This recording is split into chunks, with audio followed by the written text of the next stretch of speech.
అందరికీ నమస్కారం. 1995లో పార్టీని కాపాడిన తండ్రికి, 2024లో ఓ రాక్షసుడి నుండి రాష్ట్రాన్ని కాపాడిన తనయుడికి ధన్యవాదాలు. శతకోటి వందనాలు. ప్రత్యర్థులు చేసే తప్పుడు ప్రచారాలని, తప్పుడు ప్రసారాలని, తప్పుడు ఆరోపణలని, మార్ఫింగ్ వీడియోలని ఎప్పటికప్పుడు సాక్ష్యాధారాలతో తిప్పికొడుతూ వాస్తవాల్ని ప్రపంచంలోని జనాల ముందు నిలబెడుతున్న తెలుగుదేశం సోషల్ మీడియా గురించి ఈరోజు మనం మాట్లాడుకోవాలి. బాబు గారిని ఆదరించేవాళ్ళు, బాబు గారిని అభిమానించేవాళ్ళు, బాబు గారి విజన్ని ఆరాధించేవాళ్ళు, ఆయన ద్వారా లబ్ధి పొందిన వాళ్ళు ఈరోజు లక్షలాది మంది స్వచ్ఛందంగా సోషల్ మీడియా నిర్వహిస్తున్నారు.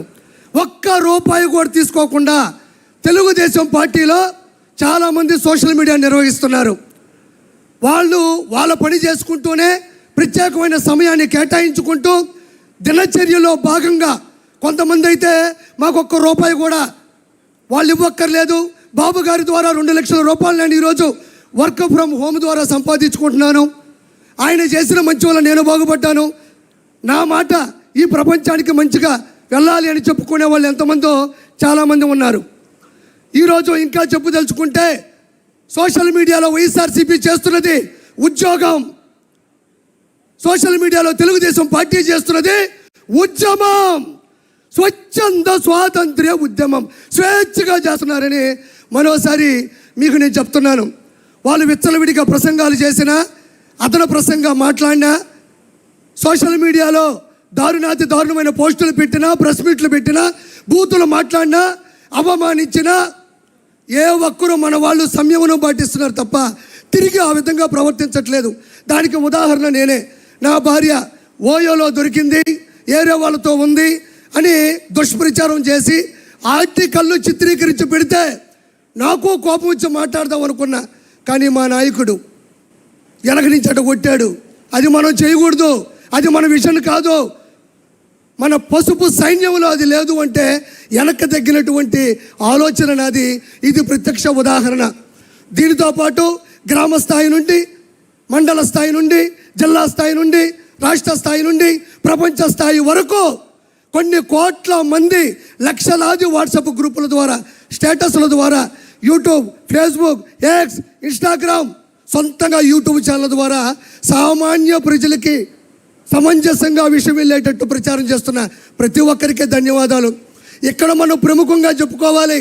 వాళ్ళు ఎలా విష ప్రచారాలు చేశారు అంటే, గూగుల్ డేటా సెంటర్ డేటాకి మైండ్ అప్లై చేస్తే అది గోడౌన్ తాళం వేసుకొని వెళ్ళిపోతారు. డేటాకి మైండ్ అప్లై చేశారు వాళ్ళు, మన వాళ్ళు సోషల్ మీడియా అప్లై చేశారు. తర్వాత ఆ రోజు రాత్రి అంతా దాగిపడుకున్నారు, అది వేరే విషయం. సింగయ్య గారిని వాళ్ళే చంపి, అతి కిరాతకంగా చంపి, వాడిని చంపింది, ఆ వ్యక్తిని చంపింది మన వాళ్ళని దోస్తే మన వాళ్ళు ఫుల్ వీడియోలో క్వాలిటీలో చూపించారు, వాళ్ళు ఫుల్గా దాగిపడుకున్నారు. దీంతోపాటు కుప్పంలో ప్రపంచంలో పెద్ద పెద్ద ఆర్ట్ డైరెక్టర్లు ఆశ్చర్యపోయే విధంగా టైట్ క్లోజ్ షాట్లో పెట్టి వాటర్ ట్యాంక్తో నీళ్లు తెచ్చి బిందుతో పోస్తే సంకలు గుద్దుకున్నారు, మేము నీళ్ళు ఇచ్చామని.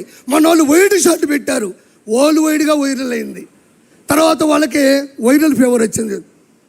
దీంతోపాటు తల్లికి వందనం, స్త్రీ శక్తి, దివ్యాంగ శక్తి, అన్నదాత సుఖీబాబా, మెగా డిఎస్సి 16,743.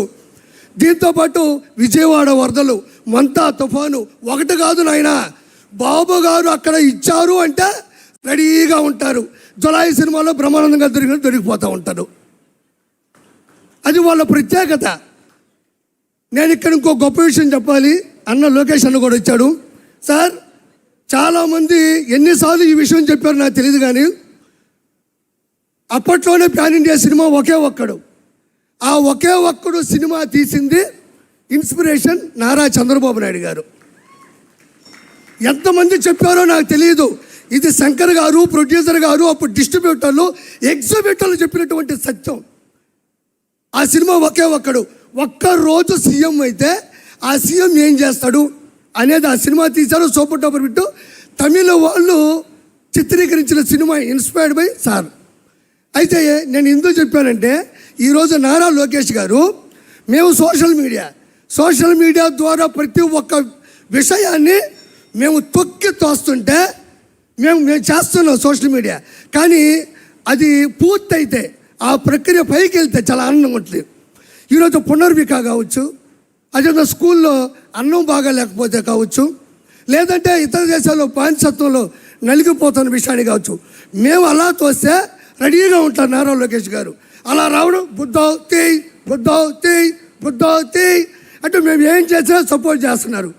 ఎందుకనంటే ఒక్క రోజులో సీఎం అయినటువంటి హీరో అర్జున్ గారు ఎలా చేశారో సేమ్ ఈరోజు నారా లోకేష్ గారు వచ్చినట్టు పరిష్కరించు వెళ్ళిపోతున్నారు. ప్రతి ఒక్కరి దగ్గర మొబైల్ ఉంది. బాబు గారు చేస్తున్న ప్రతి మంచిని బయటికి తీసుకెళ్ళి పూర్తి సమర్థవంతంగా 2029లో బాబు గారిని మళ్ళీ గెలిపించుకోవాలని మనస్ఫూర్తిగా కోరుకుంటూ థ్యాంక్ యూ సో మచ్. కిరాక్ ఆర్పి గారికి ప్రత్యేక ధన్యవాదాలు. ఆయన ద్వారా మాట్లాడినటువంటి మాటల్లో సోషల్ మీడియా తాలూకా బాధ్యత మన కార్యకర్తల మీద, స్వచ్ఛందంగా పనిచేస్తున్నటువంటి వ్యక్తుల మీద ఏ రకంగా ఉంటుందనేది చాలా స్పష్టంగా తెలియజేయడం జరిగింది. క్షేత్రస్థాయి